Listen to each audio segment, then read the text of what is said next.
Today, we're going to take our adventurers out on an adventure exploring the exploration, the dungeon, and combat of Dolmenwood.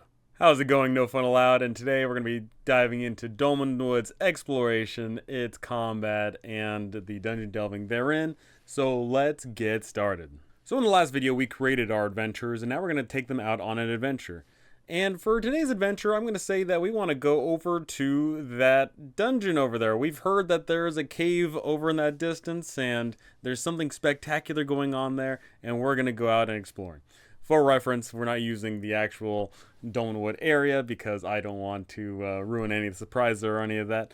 We're just going to be going through the hex crawling, dungeon delving, and combat experience to get people into the game. And what I'm about to show off to you is this game is so impeccably well done. There's procedures for so many different little things, and there is a way to get this game rolling for so many different ways, so many different places, so many different things. It's just oh so good. So let's get started with looking at the travel experience. And would you look at that, there's a whole page dedicated to this travel stuff. So look at this travel procedure per day. We roll for weather, we decide our course, we roll to lose direction, we roll for wandering monsters, we throw out the description to make this place evocative and come to life, and then we end the day with some camping. So I'm going to say that this campaign starting off in winter because who doesn't love a winter wonderland? And I roll up some dice, and whoa, would you look at that? I rolled up a 6. It's frigid and icy. It doesn't have any effect on the travel or anything like that, but as we can see there on the list, there are potential rolls that will change that. If any of the weather has an I indicated, that means travel is impeded, which means we lose 2 travel points per day, pretty big. V is poor visibility, which means the encounter distance is halved, and there's a plus increase to chance to getting lost, pretty impactful. And W is wet condition, building a campfire is difficult. We'll be getting into all that momentarily. So now that we've rolled up for weather, now we decide our course. And that's our course. We want to get over to that cave dungeon thing going on there. That's where we want to go, so we're going to hop on to that. Now on to number 3 here, losing direction. The referee determines whether the party gets lost depending on the terrain. So the terrain is the impactful one here. So let's start getting the minutia of the movement and getting lost and encounter chance. For the instances of our travel points, we have determined last time that our party speed is 40 because we don't have anyone that's over encumbered, and thus we have 8 travel points throughout the day. And that's impactful because, as you can see there, if you've got people that are more and more encumbered, we get less and less travel points, meaning that it's going to take a lot longer, more days out in the wilderness, bad time. And those travel points directly relate to the terrain type. So on that map, we've got 2 different terrain types that we're going to have to be traversing there. The first one is going to be open forest, which means, as we can see, travel points to enter and search is 2. Lost encounter chance is 1 in 6 chance. And that's the end of story.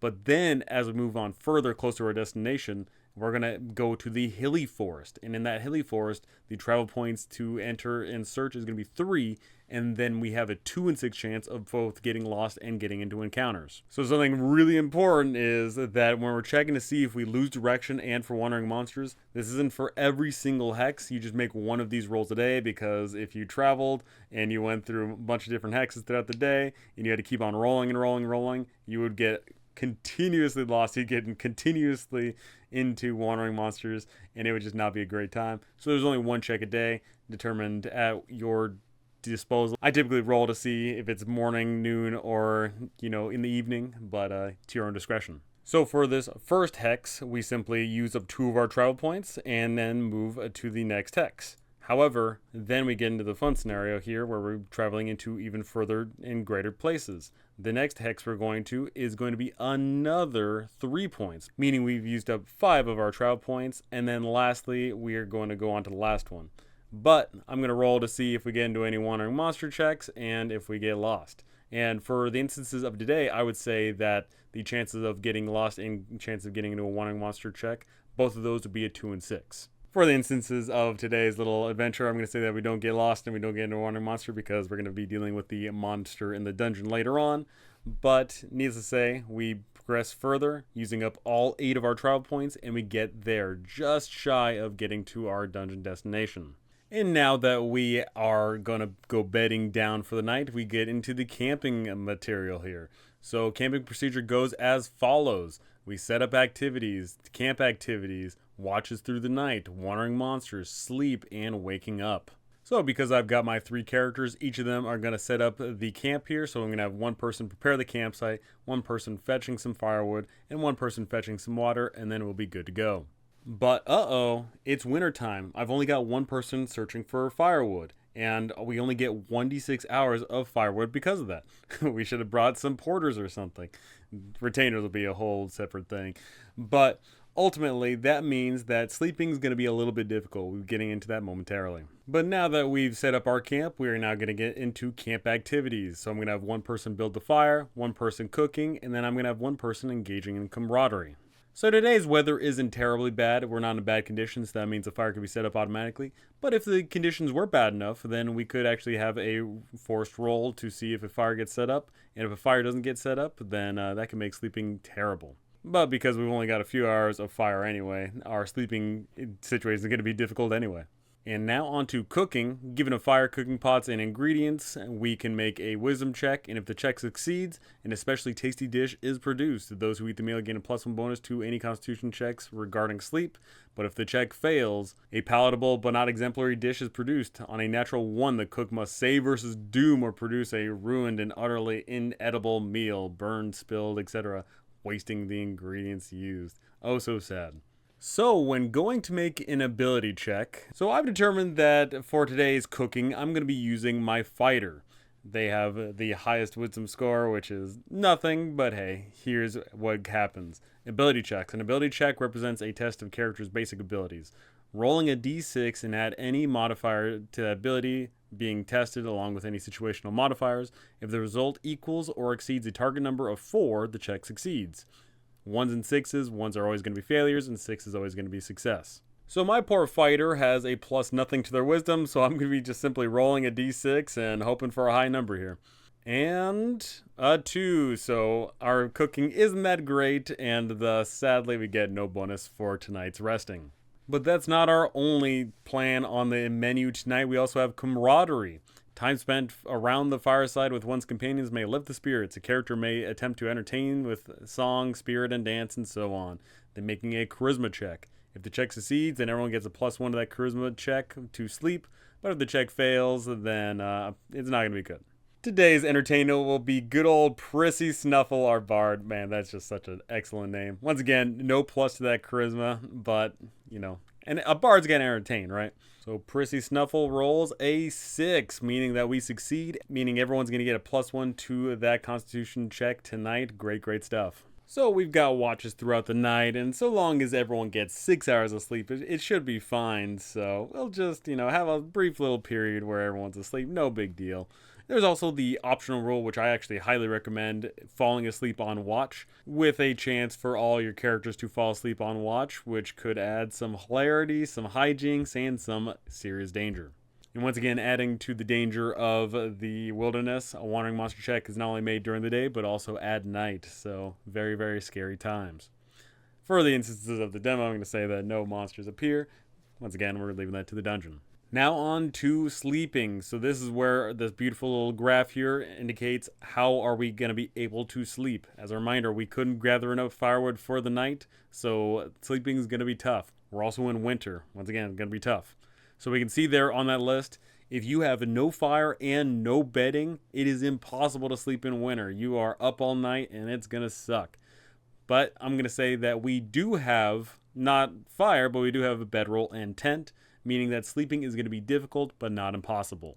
So we can see that with sleep difficulty, if it's easy, then it's all good in the hood, but if it's difficult, then a character must make a constitution check with a -2 penalty to get a good night's rest. However, we're offsetting that just a little bit with that camaraderie that we did earlier. Everyone's getting a +1, meaning we only have to make a constitution check at a -1. Yippee! If you are able to get a good night's rest in, then you recuperate and get 1 point of healing back. However, if you fail to get a good night's rest, then you will suffer exhaustion and you'll have difficulty preparing spells. That's a scary one. So exhaustion is incredibly bad in this system. The effects of exhaustion is as follows. Characters who fail to rest suffer a -1 penalty to attack and damage rolls until they rest. And it's cumulative. Multiple sources of exhaustion are cumulative to a maximum penalty of -4. For example, party that slept poorly and not rested while exploring a dungeon suffer a -2 penalty. So this is a game where you typically can start off with a +0 or +1 to attack and damage and things like that.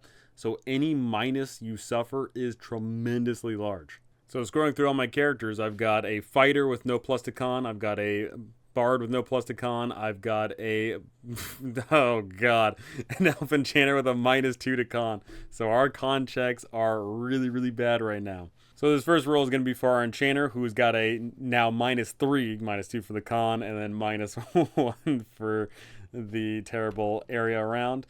So going down to a 2, that's going to be a failure. And then the next one is going to be for our good old Bard the cat. Look at that, that's a 3. I rolled a 4, but because it goes down -1, that is a 3. That is a failure. And the fighter, but the fighter keeps on chugging along. They succeed. They do not suffer that exhaustion. But going back to that enchanter there, we have to see difficulty preparing spells. For each spell the character attempts to memorize or pray for, there is a 1 in 6 chance of failure. So the enchanter is in a unique spot where they have 2 different instances of magic. They get the fairy runes and the glamours. The fairy runes, those things aren't things that you memorize, so you just have them, that's the end of story. But the glamours, each one of those glamours, I've got a 1 in 6 chance of losing those. For today's little demo, I'm going to say that I succeed in all of those because, man, I need all the help that I can get today. Alrighty, on to the next day. Once again, we go through those procedures. We roll for the weather, we determine our destination, we roll for all those things, and then we move on. So we're pretty close, and after all my rolling, we make our way to the dungeon area, and now is where we're going to explore around, seeing dungeon exploration as well as a bit of combat. Here is the quick little dungeon I mapped out. Once again, I'm not using any official material because I want to save that for any players or DMs in this because all that official content is oh so good. So this is going to be our little playground dungeon to explore around and battle in. So let's get started. So dungeon play is pretty simple. We simply decide our actions, we check for wandering monsters, we roll out the description as the referee, and then end of turn. And something important to remember is dungeon exploration in old school games is typically done by turns. A turn constitutes a certain amount of time. During that time you perform a certain amount of actions, you move a certain amount of distance, and then the game plays out procedurally. So this game, simply put, each turn is 10 minutes. You have 6 turns in an hour, and then you got as many turns as you want to explore around in the area, so long as you're willing to keep up. Also, something to remember is dungeon crawling is slow. Characters move at an exploration speed 3 times their speed in feet each turn, or up to 10 times that speed through previously explored, fully mapped areas. As a reminder, when you're exploring around a dungeon, you're not moving at full force, full speed because you're scared, you're wary, you don't know what's going on. You're poking around, you're prodding, you don't want to trip on traps, you don't want to make a lot of noise. So with our character's speed being 40, that means in the span of 10 minutes, we only move 120 feet. Which obviously doesn't sound like much, but you know, that's the point. You're exploring around in the great unknown. Do you really want to be running around and causing a whole bunch of nonsense? Another big aspect of dungeon crawling here is resting. Characters must rest for 1 turn per hour, i.e. 5 turns of exploration and then 1 turn of rest, or become exhausted. That eats up into the time dealt in exploration. The longer you spend in the dungeon, the more dangerous the dungeon is. But if you're running around constantly, you're going to get exhausted. So you have to rest. But then when you rest, there is even more chance of getting into wandering monsters. It's a continuous cycle. The dungeon wants to harm you, and you want to spend as little time in there as possible. And then lastly, here are the wandering monsters. A typical chance of a wandering monster encounter is listed below. Typically, it is on a 1 in 6 chance every 2 turns you roll for this. But that's always going to depend on the dungeon and the environment and the biome. There's always going to be different circumstances. Like you might be in a crowded dungeon and thus you roll for every single turn. You have a 1 in 6 chance. Maybe it's a sparse dungeon and you roll once every 2 turns and it's on a 1 in 8 chance. Maybe it's packed, but at the same time there's a lot of space in between, so maybe it's every 2 turns but you roll a d4, and on a 1-4 you've got a chance of an encounter. It's always going to depend, and I highly encourage that if you make your own dungeons, you make your own biomes of adventure, you change up the wandering monster roll. And lastly, here's something I really like here is the exiting the dungeon rule. And put simply, if you're getting into a scenario where you want to get the heck out of Dodge, you want to run out, you don't want to be in the dungeon anymore, maybe you're getting chased out, maybe you just want to get out of there because you've taken too much damage, you've taken too much loss, then you can have the simple exiting the dungeon rule, which is simple. You roll a d10 and you add relevant modifiers to that roll, and that'll give you a determination. If you roll bad, then you could die. If you roll good, then you can get the heck out of there. That's really good for the example of play where you never want to end a session in the middle of a dungeon. That's really good for if you want to run a campaign where you always end the session back in town. And this is a really good way to expedite getting out of there without going through the little details of checking for monsters and running around. Maybe you don't have the place fully mapped out, etc., etc. So with that, we arrive in the dungeon. So in that first turn, we can move 120 feet. Let's see what we get up to. We are going to take our party and move on up in, and good adventurers go left. So we're going to make our way left, open the door, and explore around inside, and keep on traveling around this hallway. Something important is our characters cannot see in incredibly long lengths. We can only see up to our torch, which allows, because this place is dark, and we only have one torchbearer who designated this time is going to be our bard carrying a torch, so we can only see up to what the torch can allow us to see. And this is really important because if for some reason we lose our light, we're in deep, deep trouble. In low light conditions, examples being a night without a light source, characters suffer a -2 attack penalty to attack rolls and move at half speed. But then in pitch darkness, characters plunge completely in darkness or suddenly blinded, suffer a -4 penalty to attack, AC, and saving throws, and have a speed of 10. So being down in the dark is not a good idea. And once again, adding further to the element of time and time management is torches. Torches, when lit, cast light in 30 feet radius and burn for 1 hour. That's actually a good way to time how long you've been in the dungeon. You burn that torch, you know that it's going to last for an hour, and you know you've been in there for that long. So with our first turn concluded, we keep on marching along because that blue is a secret door and we don't know it's there. But we move all the way down to the bottom of this hallway, go 80 feet, reach a dead end, and then we turn around and conclude our movement. And now at the end of our second turn, that's when we check for a wandering monster. And surprise, surprise, I roll that d6 and I roll 1, and boom, we get a wandering monster check in this hallway now. Let's see what's going on with encounters. So with a wandering monster check, you check for awareness. If the situation deems necessary, then you can say that some groups may have to roll for surprise, others may not. Then you roll for surprise, and the surprise roll is typically something along the lines of a 2 in 6 chance, but there may be opportunities where that is increased or decreased. Now, surprise is a big deal because that gives you a whole extra round to engage in whatever sort of combat or maybe negotiation that you desire. Pretty big deal. Then number 3, move on to encounter distance. This is a big one because in a dungeon, you appear 2d6 times 10 feet away, or if people are surprised, then 1d4 times 10 feet away.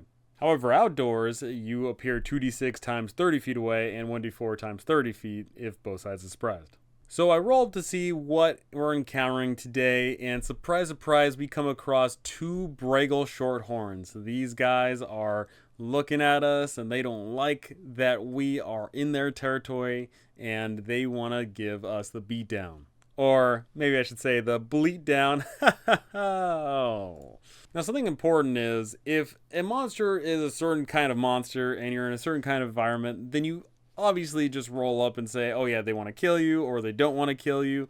You know, you decide where that lands. But if you yourself are unsure, then always, always, always check the encounter reaction table. It's a great way to simply dictate, oh, maybe these ones don't want to fight you right away. Maybe these ones are indifferent, they're uncertain, they're wary. You know, having that table there just is a great, great way to make sure that it's not always kill, kill, kill, go, go, go. So we've rolled for our surprise. No one is surprised. We check the encounter distance and we can see that these Braggles are exactly 40 feet away from us down the hallway.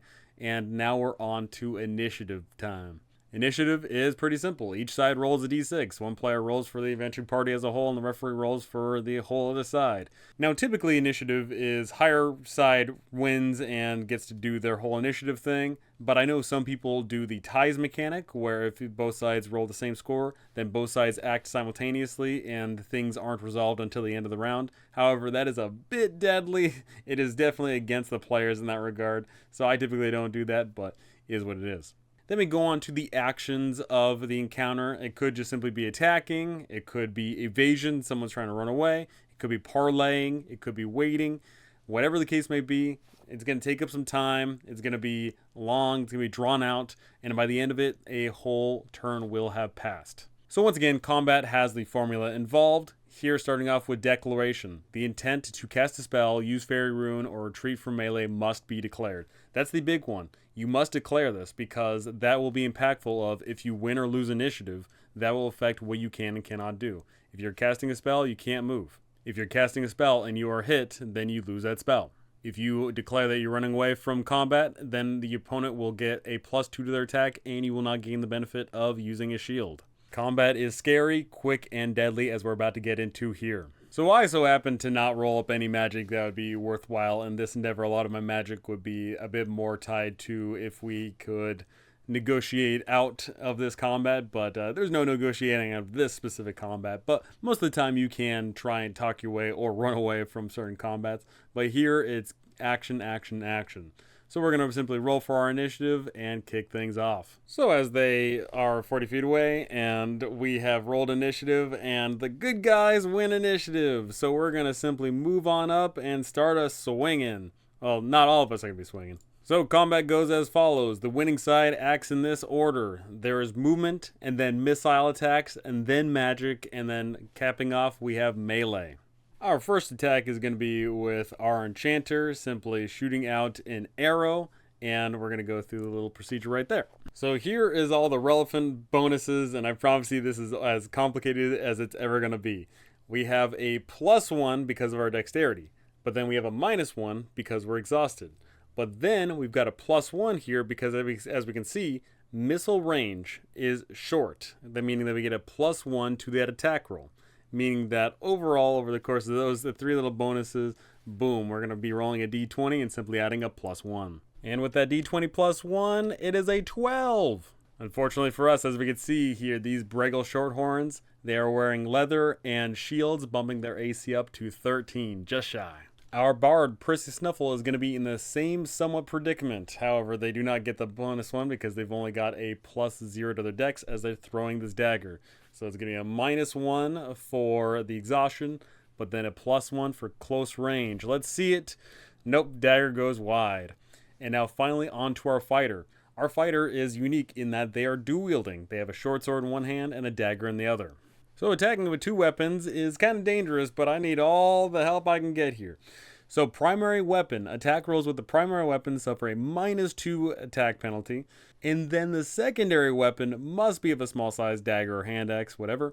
The character may make 1 extra attack per round with the secondary weapon, but at a -4 penalty to attack rolls. So I'm going to be attacking. It's going to be bad, but hey, I need every attack roll I can get here because my guys are not the greatest at combat. So our fighter's first attack with that short sword is going to be a d20 +1 for their strength, but then -2 for their good old-fashioned dual wielding here, but didn't suffer that exhaustion, so it only goes down to a -1. Our first attack is a nat 20 going down to a 19, but hey, that still hits. So a short sword does a respectable d6 damage, and of course we're getting that +1 thanks to our fighter strength. Alrighty, Daddy needs a new pair of Bregel boots. Come on, give us some damage. 7 damage, watch out. And as you can see, these guys are only 1 hit dice, meaning that you roll a d8 for their HP, and that is their HP. So a lot of people have a different philosophy on that. You can either roll for them individually every single time, you can roll them beforehand and take from a random number, etc., or you can just take the average, being either 4 or 5. Here I'm going to actually roll them to see, maybe that doesn't kill them. Maybe we get some sturdy Bregels here. So our Bragels, we've got one is at 3 and one is at 8. And just going by, going first to last here, I'm going to say that first hit, boom, hits and kills one of these Bragel. But we still got an extra attack. We are dual wielding. So once again, it's another attack at +1, but then at a -4, giving us down to a -3 and a 10. Unfortunately, that's going to miss. So now we're back on with combat, and the other side now finally acts. Repeat steps 3A through 3D for the opponents, and then roll for morale. So the Bragel is simply going to make its attack. I'm going to say this Bragel is operating with a shield and spear combo, so their attack is going to be a weapon +0. So let's see that. So this attack is obviously going up against the fighter, who went up into the melee. And a 14, oof. As a reminder, our fighter here did not pack any actual armor.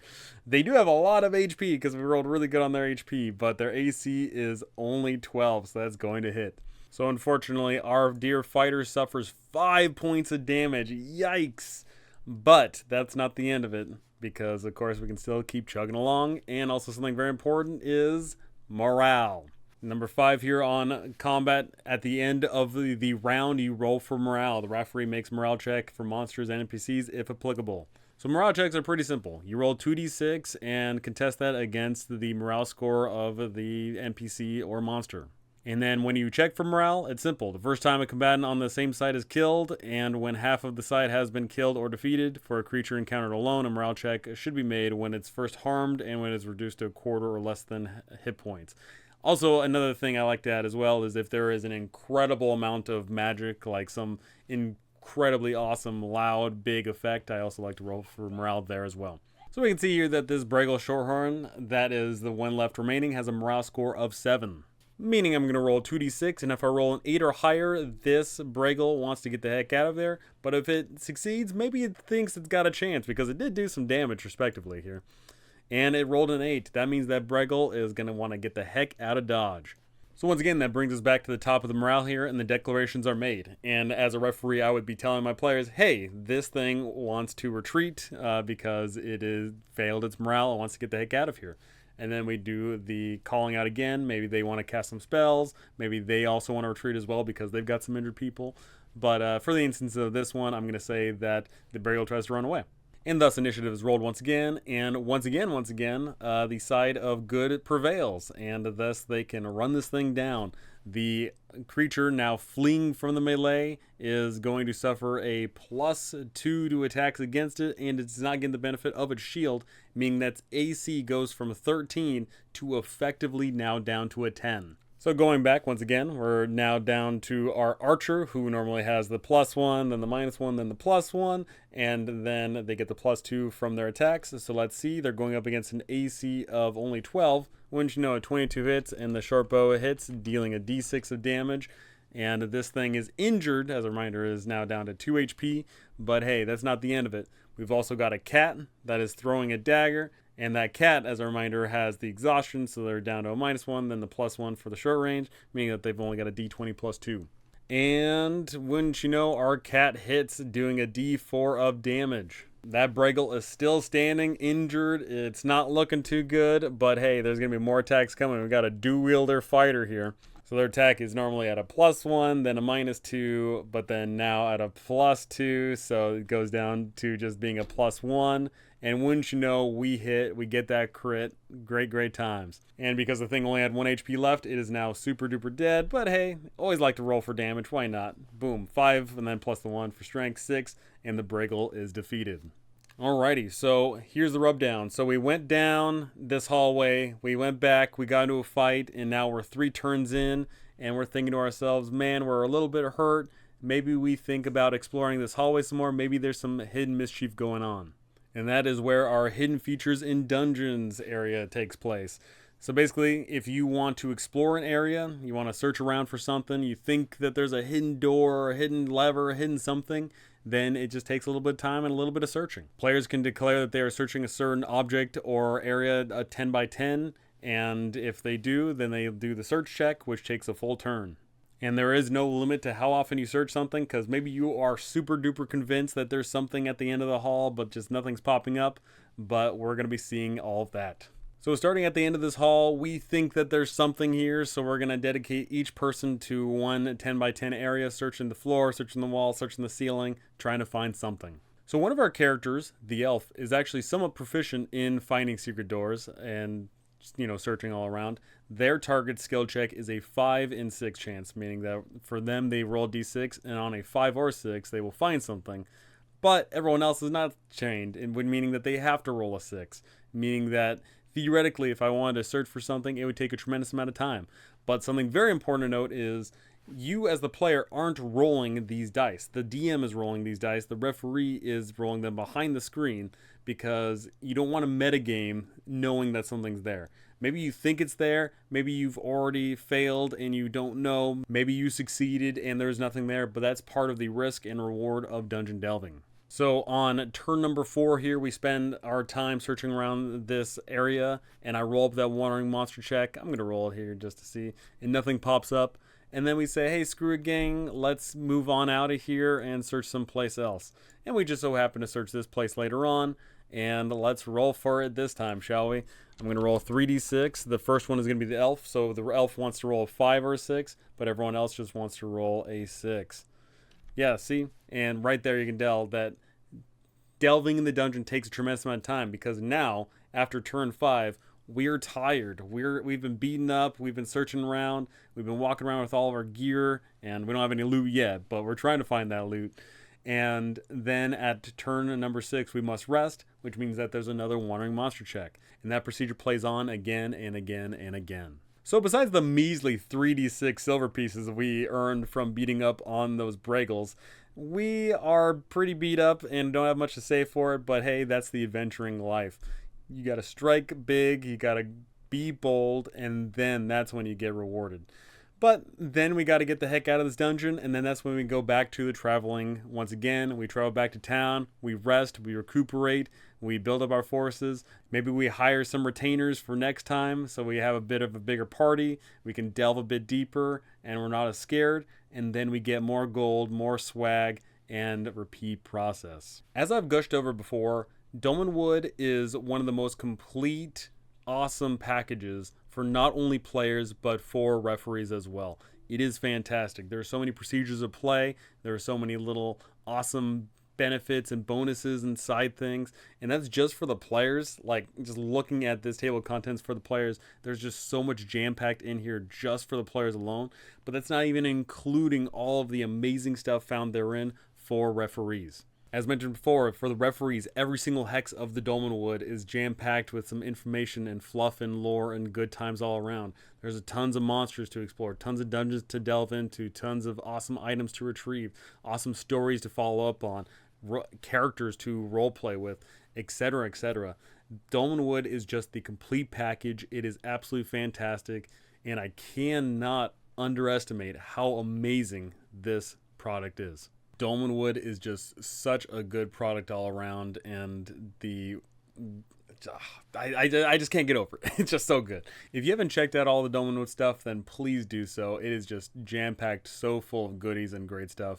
And once again, when I go to make products, I want to make products of this high quality, deliver this kind of product, because this is just the top. This is the end all be all. This is what awesome products should look like, feel like, and be like. Wow, I'm surprised those 3 characters actually survived a singular combat. Obviously going up against 2 people and rolling incredibly well helps a long way, but maybe they don't make it back to town. Maybe they get lost along the way. Maybe they get ambushed along the way. Maybe they don't even make it out of the dungeon in time.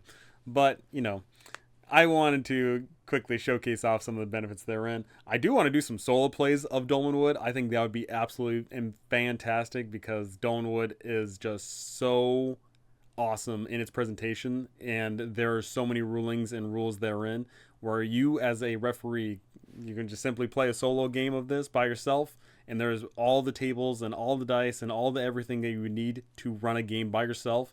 And exploring the Dolmenwood by itself would just be so great because there's just so much information in there that you as a referee aren't going to know anything and everything because you just keep on flipping to the next page. It's almost like a choose your own adventure in that regard. So maybe you'll be seeing a solo play of the Dolmenwood in the near future, but I'm going to be talking about Dolmenwood for ages to come, and I cannot underestimate, I cannot express enough how amazing Dolmenwood is. So tell me, have you checked out Dolmenwood yet? Or are you lagging behind the times? Are you seeing other people cover it? Because Dolmenwood, I feel like more people should be covering it. I feel like they should. If they haven't already, then they really need to step on it. Maybe they don't know about it. I actually haven't seen too much marketing for it. Maybe that's the problem. But whatever the case may be, Dolmenwood is freaking amazing. Alright, that's going to do it for me. Thank you so much for watching. Thank you for listening. Thank you for my awesome patrons. If you haven't joined the Discord already, please do so. I'm running public games in there. Maybe I'll be running some Dolmenwood games in there as well. Who knows? But that's going to do it for me, and I cannot wait to see you all in the next one.